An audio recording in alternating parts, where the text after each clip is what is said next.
Hi guys, welcome back to our channel. My name is Sergey and I'm the owner of Ninavova Custom Jewelry. We make custom engagement rings and the wedding bands here in Los Angeles. And in today's video, we're going to be talking about Alexandrite again, but specifically about the Alexandrite color. I have the video, a very popular video on this YouTube channel where I'm talking about the Alexandrite. I'm comparing the natural stone and the lab Alexandrite. I'm talking about durability, I'm talking about colors, whether it's a good fit for the engagement ring or not. But the thing I'm briefly mentioning the color there. And what I have there, I have this phrase that the Alexandrite is the emerald by day and ruby by night. And one of my customers got confused by this phrase, and that inspired me to make this video when I'm talking specifically about the color of Alexandrite, color changing effect, color shift, in other words. So if you don't want to know more about the rest of the things, please watch this previous video that I'm going to link in the description below. And before we're going to get started and go a little bit more in depth into colors, I want to talk a little bit about the history of the Alexandrite and how it was found. It was found back in 1830s in Russia, in Ural Mountains, and the stones that were found there had a very beautiful color changing effect. The color shift was close to 90 to 95%. And the stone that were found over there, they were changing color from green to red, almost perfectly. The other thing, there was lots of large stones. Large stones by the Alexandrite standards, it's like over a carat, all the way up to 5 carats somewhere there.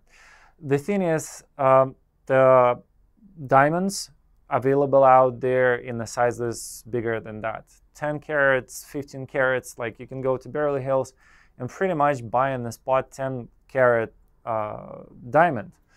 But it's not like that with the Alexandrite. It's much more rare than the diamond itself. So anyway, the stones that were found in Ural Mountains, they were changing color from the green to the red almost perfectly, again with a color shift of 95% or so.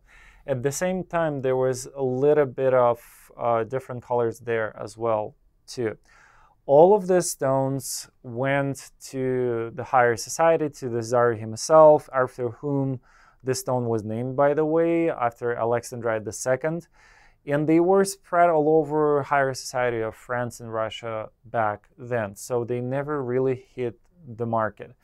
You can find this stone at Sotheby's auctions, on other auctions right now. But if you want to get this stone that's going to change the color that way, and it's going to be natural, prepare to pay somewhere around $40,000 per carat at least.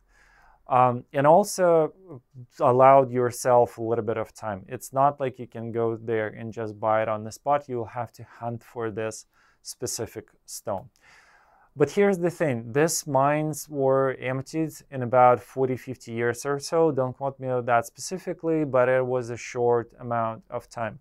Also, imagine the conditions of that mines. Like it's a almost freezing temperature all the time. It's very hard to get there, especially in 1830s before you have electricity or combustion engines or anything like that. It's literally hard to mine this stones. That's partially why they are expensive as well, the rarity and how hard it is to get them. So after that it was emptied, there was no stones left out there. The next time Alexandrite was found, it was in Brazil, and the stone that were found there, they were changing color from the blue to violet, purple, red. So I would say bluish greenish, so it's like the color of the ocean, but there was no clear shift from the green to red. There was no ideal shift like that. And the color shift as well was lower, so it was somewhere between 5% and 70% or so. I'll put the exact numbers in the description if you need it. But the thing is, the color changing effect was slightly different. And the next time the Alexandrite was found, like a decent amount of it, it was found in Sri Lanka. So this one is changing color from yellowish pinkish to the purple one. And there could be a little bit of blue there as well. And the color shift, again, could be somewhere from 5% to 80%, somewhere there. That is how distinguish the one color from another. Because most of the time you will see the variety of colors there, you will see the play. So what I wanted to say by that is you have to visualize this picture, and you want to see whether it's aligning with your idea of the perfect center stone for your engagement ring. For example, if you seen this phrase emerald by day and ruby by night, and you're thinking like, okay, I want this stone to be green, like perfectly green during the day, and I want it to be reddish at night, that's unfortunately not how it's going to work, especially that most of us working in the office and we seeing the artificial light all the time, and the light in general around us changing all the time. So it's not going to work like that specifically. It might work like that if you're going for absolutely perfect natural stone from Russia, but it's almost impossible to get it, and it's very expensive as well. Most of the time I'm dealing with the lab stones of the good quality. So what they do, they change in the color from bluish greenish. So you're going to see this, you're going to see the blue, you're going to see the green. I've tried to make the video and photos with it, but unfortunately the camera doesn't pick it up. I've tried everything. I've tried to change the color balance. It just doesn't work. The camera doesn't pick it up, this color, and every time you would see the photos or videos on the internet out there, most of the time they would be color edited, so it's not an accurate description. So they would be changing color from greenish bluish to the red, violet, sometimes a little bit of purple. On the video it's actually looks like a purple.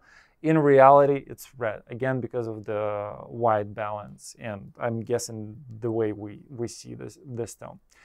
So, again, coming back to this idea of choosing the center stone. If you have this idea of the stone being perfectly green during the day and going into the red color during the night, that's probably not what you're going to get. And in that case, I would rather go with, let's say, lab emerald. I would go with plenty of other green stones out there. And on the side, as a second stone, or if you have this three stone gem, three stone engagement ring, you can have the rubies or the lab rubies or something like that. That would be a much better solution than the Alexandrite in this case. But at the same time, if you, like me for example, if you like to be surprised by the stone, if you like this playful gem on your finger, you wanted to play around with the light, you want to look at it, and sometimes it would be blue, sometimes it would be green. So it's always going to be surprising you on a daily basis. If you want that, then go with the Alexandrite. I personally, that's my personal favorite gem, and I actually making the ring for myself with the Alexandrite. It's really a beautiful stone. So if you into that play of colors, go with it. But if you want to see the very clear green and very clear red during the day, then it's probably not really going to work. So again, coming back to this phrase that Alexandrite is the emerald by day and the ruby by night, as lots of the time happening with this kind of phrases, it's true, but it's not quite true. So there's the thing here and there. You need to visualize your engagement ring. You want to set your priorities, and based on that, pick the stone that you want. And if you want to know more information about durability and about other aspects of the stone specifically, watch my previous video about the Alexandrite, where I'm comparing the natural Alexandrite and the lap Alexandrite. But in terms of the color, that's pretty much it. I'm going to make in the future the video where I'm comparing different types of lap Alexandrite, because there is a one from Switzerland and there's one from Russia, and they are slightly different in color as well. And maybe you would want to know why there's this kind of difference as well. But that's for the next video. Thank you guys so much for watching this one. I hope you enjoyed this. And if you have any questions, as always, leave them in the comments. I'll be happy to answer. And I'll see you next Thursday. Thank you so much for watching.